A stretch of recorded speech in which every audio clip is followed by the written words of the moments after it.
Hello, all you beautiful souls. Jules here, and happy Friday. We're going to be popping on today to talk about some of the triads that you may have for empathy. So, if you are an empath, it means seeing and feeling the world differently than others.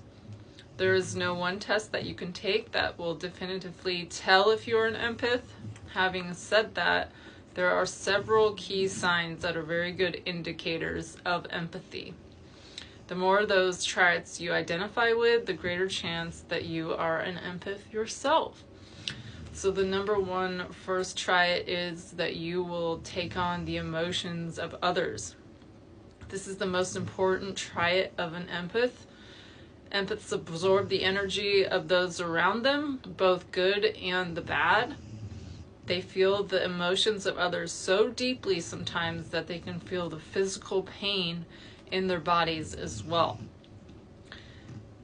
All this takes its toll and can mean empaths are often struggling with physical illnesses or chronic fatigue if they don't protect their own energies or set healthy boundaries for themselves.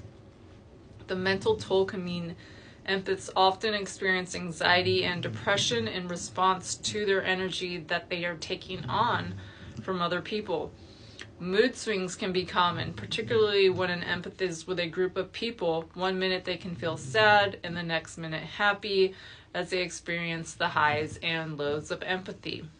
It can be very uncomfortable, which is why empathy is often described as a curse as well as a gift. This can sometimes make intimate relationships challenging, particularly if an empath lives with their partner, because they can pick up every emotion and mood change of their partner. Empaths can learn to somehow merge their energy with their partners, which is hugely difficult and can often feel like an intrusion of personal space. So I know that living with my ex-partner, I often took on their emotions, their baggage. I wanted to fix them. I could feel their sorrows. I just wanted to fix everything, and I couldn't do it.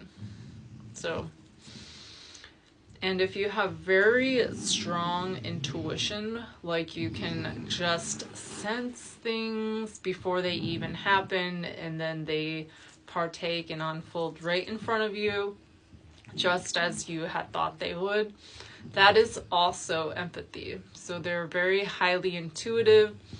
Sometimes when I'm walking in big groups or crowds of people, I can see something, whether it's a disaster or an incident that is about to happen. I can actually see it play out in slow motion before it even happens. And you would think that this would be helpful, but it's like while you're watching it in your mind's eye and visualizing it in your space around you, it's literally taking place in front of you, so you really can't intervene to fix the situation. So empaths usually have a strong sense of intuition. They can tell when something feels off in a room or an individual, and they are good at knowing when someone is lying or being dishonest. They notice when there is an energetic change. So often if I am listening to someone and they're telling me lies, I already know it. I don't want them to feel bad about themselves. And if you tell that person you're lying, it's not most likely going to do any good because they're going to stick with their story. But deep inside, we know. And they notice, even if it's just a subtle change that can be felt by others, their sense of knowing goes well beyond conscious reasoning. They know without having any evidence or proof to back up how they feel, but crucially, their knowing is usually accurate. And it really is. And if you're easily overwhelmed or drained, like you're in social situations, parties, I know we all have had a lot of partyings and family gatherings as well as with friends. And when you come home, do you feel uplifted? Wow, I just filled my cup up with my peats. Or are you feeling just like, oh my gosh, I need to wash my face, take a shower, and do some yoga and go to bed? Because if you're like me, that's usually what I come home and do. I've exerted so much around me, shielding my own energy, but also feeling others as well. And it's a lot. So, yeah, I usually just want to come home and crash. Empaths don't generally like large crowds and can feel easily overwhelmed. They are also affected by the emotions and energies of all the people around them, which they feel all at once. This can be incredibly draining. The same can be said when spending time with other people in general. Many empaths prefer one-on-one interactions because it's easier for them to deal with the level of emotions around them. Many empaths are unfairly labeled as being too sensitive or emotional by other people for this reason. This is because their emotions felt by an empath are often constantly heightened, and this can lead to feelings of anxiety and stress, particularly if they don't protect their energy and shield themselves from the overwhelming emotions. So growing up as a little girl was so challenging. Ever since I was a baby, I've had issues with digestion. So I couldn't drink milk, cheeses, lactose intolerant, all that, but it was that and more.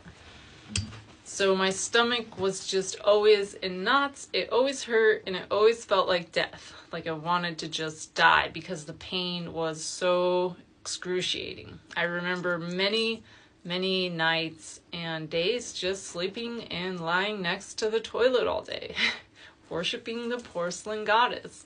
As a young child, that was where I would make my bed, next to the toilet, because I was so sick all the time.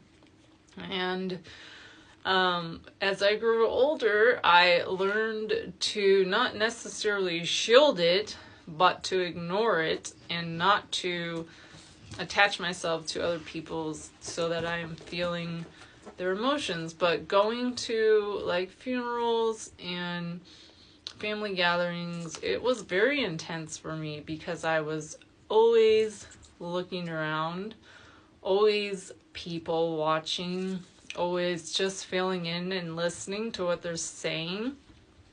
And I enjoy doing that. I enjoy being in large crowds when there is a moment to do so, with concerts and stuff. I like the heightened energy and emotions. I might not like the people's emotions and energy, but that is why I choose usually the things that I like to surround my people with like-minded individuals. So when I'm going into an event or a gathering, we're all going to be on that same wavelength. Now, if I'm going to like a rock concert and I'm really wanting a rap concert, I'm going to have to sway my energy to get ready for that.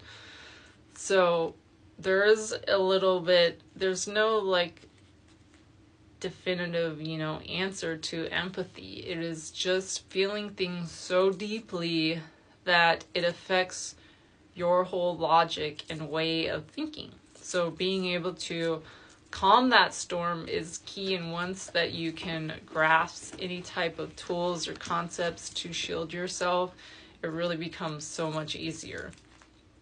And if you're a good listener, people come to you with your problems. So much growing up, people would come to me with their problems. And like I have my own problems alone that I can't solve, but I could solve other people's problems. So that's another good indicator that you're an empath. If you need periods of solitude and peace, then you may be an empath as well. Just a time to recharge and, get your qi and yin all balanced and aligned so that you can promote the best version of yourself. If you love nature and animals, you may also be an empath. If you find that animals are attracted to you, they come up, rub their, cats rubbing their body around your legs, or just putting your hand and they'll rub your nose on it. That is empathy. So I hope that some of these triads have helped you. Much love and light.